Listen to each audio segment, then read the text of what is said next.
So we have Vidit Gujrathi playing the Ruy Lopez opening here. His opponent plays the move d6. Very popular move. This marks the beginning of the Steinitz variation of the Ruy Lopez. However, in this game, Vidit gets an opening advantage and completely crushes Black's position. Okay, there is a very nice, interesting plan that he uses to crush Black's position.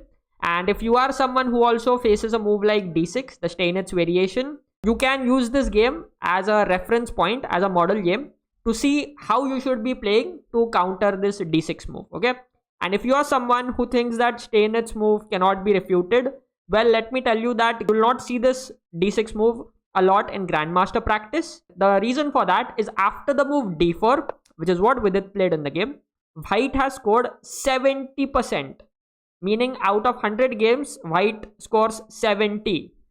And that's a very huge number. That's why I don't recommend anyone to play the Steinitz variation here with Black. The best thing you can do is to play a6 and go with the normal main lines. So d6, d4. Now Black plays the move bishop d7. Black doesn't want to damage his structure. But now Vidit takes, Black takes. And now if you notice, your e4 pawn is attacked. So you don't have time to, grab this free pawn on e5. So now you don't want to push this d5 pawn, okay, to protect this, because the bishop will go back and next move Black will play f5 and put pressure on your center. Instead, what you should do is play knight c3, exactly as it happened in the game. Black went knight f6, putting more pressure on this pawn. And once again, you defend this pawn and keep this tension in the center. Now, Black took e into d4. The problem for Black is there is just no good way to defend this pawn. Okay, if the queen goes to e7, then again this bishop is like, okay, how do I come? How do I develop? Okay, if the knight goes to d7, then I think d5 would just trap this bishop. So here the problem is with the e5 pawn. How is Black going to protect this e5 pawn? So Black takes e into d4. Vidit took knight into d4 and the bishop dropped back. White continues to find good squares for his pieces because he has more space in the position. Okay, you see this pawn on e4, it gives White more space. Whereas Black's pawn on d6 kind of limits this bishop from, going to c5 or b4, where this bishop would ideally love to be. White plays the move bishop f4. Black plays the move bishop to e7. White long castles, Black short castles. Now let us take stock of the position a bit. We have opposite side castling position. The plan in opposite side castling position is simple. Whoever is first to attack the king and whoever's attack crashes through first wins. So if Black attacks on the queen side by pushing all these pawns and his attack comes through first, Black will win. And if White attacks on the king side and his attack crashes through first, White will win. Okay, so White's plan is very simple. White wants to attack here. Black's plan also is from that angle very simple. Black wants to attack here. So how would you start your attack in this position if you are playing with the white pieces? Think about it. This is where Vidit executes a very typical plan in this kind of a structure. He goes rook at g1, and now the idea is to go g4, h4, and push these pawns forward, okay, and destroy the Black king side. There is another way you can execute this plan, that is by playing f3 and g4 and h4. That is also fine. Both plans are completely fine. Vidit chooses to go rook at g1.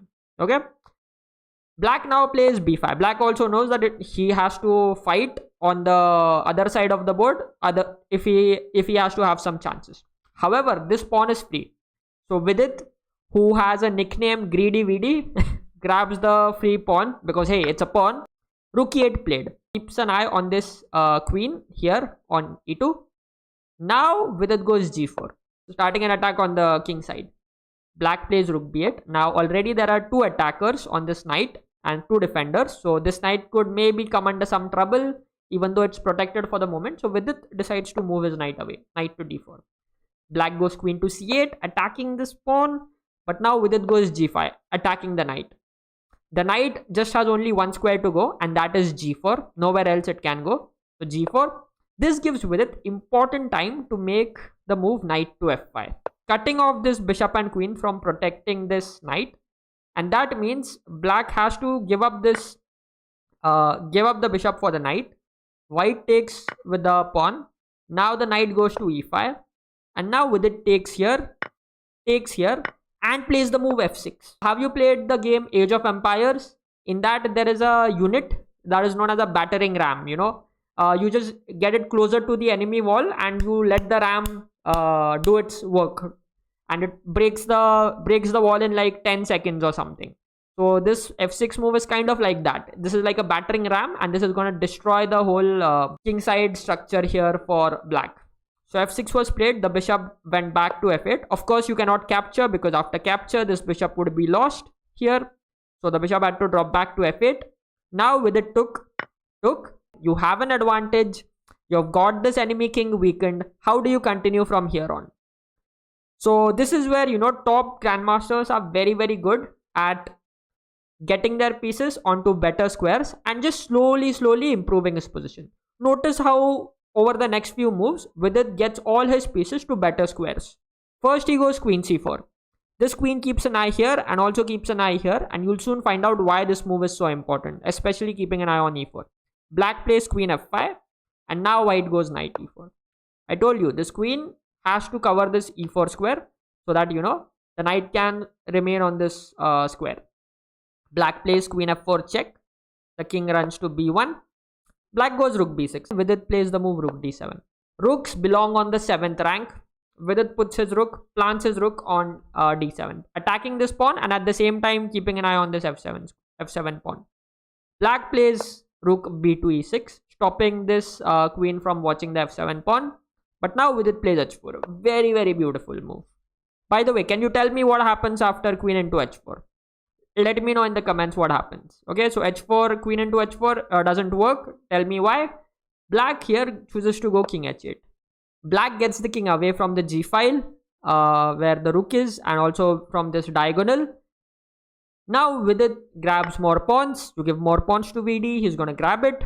Black plays a5. White plays the move a3. Always a very nice move to make. With this move, Vidit has given his king an extra escape hole so that the king can go to a2. And this means if ever there is a check on the back rank, this king can simply go there. And now this rook is no longer tied to the defense of the back rank. Black plays h6. Vidit plays rook d1. Very nicely bringing his last piece into action. This rook is going to go to d7 and it's going to create a lot of trouble along this 7th rank combined with this other rook. So because of this move, rook d1, Black resigned and Vidit won this game.